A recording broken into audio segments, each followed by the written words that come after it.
Number 5. Clinton's health. Are we really supposed to believe that a 65-year-old woman dehydrated by the flu might faint, hit her head, give herself a concussion, and then 2 weeks later suffer a related complication? That was the question making the rounds in late 2012 and well into 2013, most prominently on Fox News and Glenn Beck's Blaze TV. Recall that in December of 2012, 3 months after the deaths of 4 Americans during the attack in Benghazi, Clinton canceled testifying in front of 2 congressional committees holding hearings on the tragedy.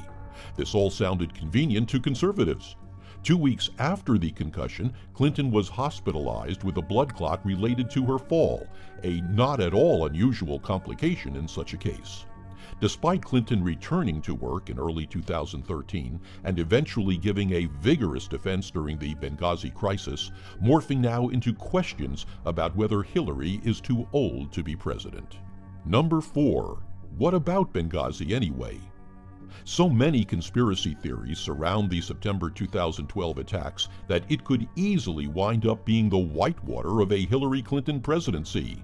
A single word acting as code for all sorts of nefarious activities that, at the end of the day, add up to nothing, which won't stop the overzealous investigations and accusations.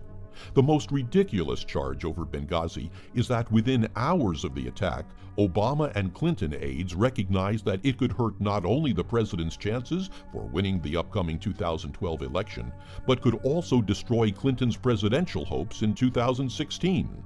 Thus, the aides started immediately spinning the attack as being a spontaneous protest against a YouTube video that went out of control and resulted in the burning of the consulate and the deaths of 4 Americans.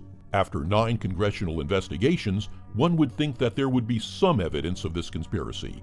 That there is none will not stop anyone on the right from leveling the charge. Number 3. Hillary and Huma, a Muslim love story?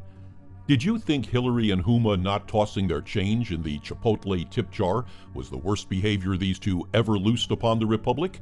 Because you would be wrong. They are also secret lesbians intent on abetting the Muslim Brotherhood's infiltration and takeover of the American government. It's on the internet, so it must be true.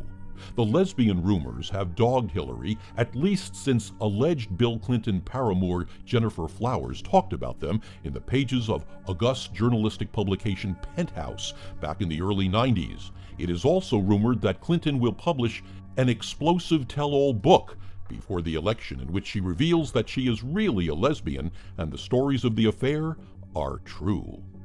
Number 2. Baby fever.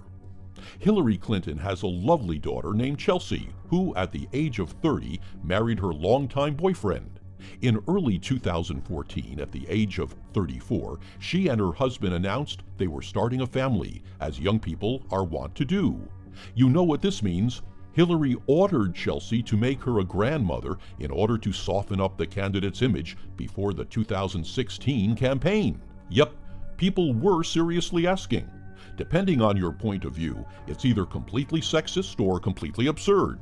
But these are the Clintons. Certain people will assume that everything they do is calculated with their political ambitions in mind. Number 1. Speaking of young women in the Clintons' orbit. We all know the name Monica Lewinsky is going to pop up at some point in the months ahead. The one-time White House intern whose affair with Bill Clinton led to his impeachment has mostly lived a quiet life out of the spotlight since the utter absurdity that was the year 1998.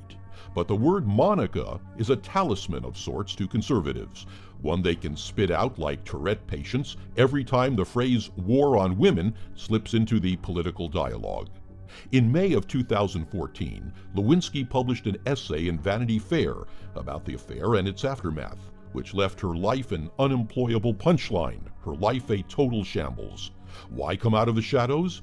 Lewinsky wrote that she wanted to take back control of her own narrative and to speak up on behalf of others who have been bullied and vilified online, sometimes to the point of suicide. Or maybe she was set up by the Clintons, who used a friendly organ of the liberal media to get the old story out of the way as an issue long before the 2016 campaign kicks off.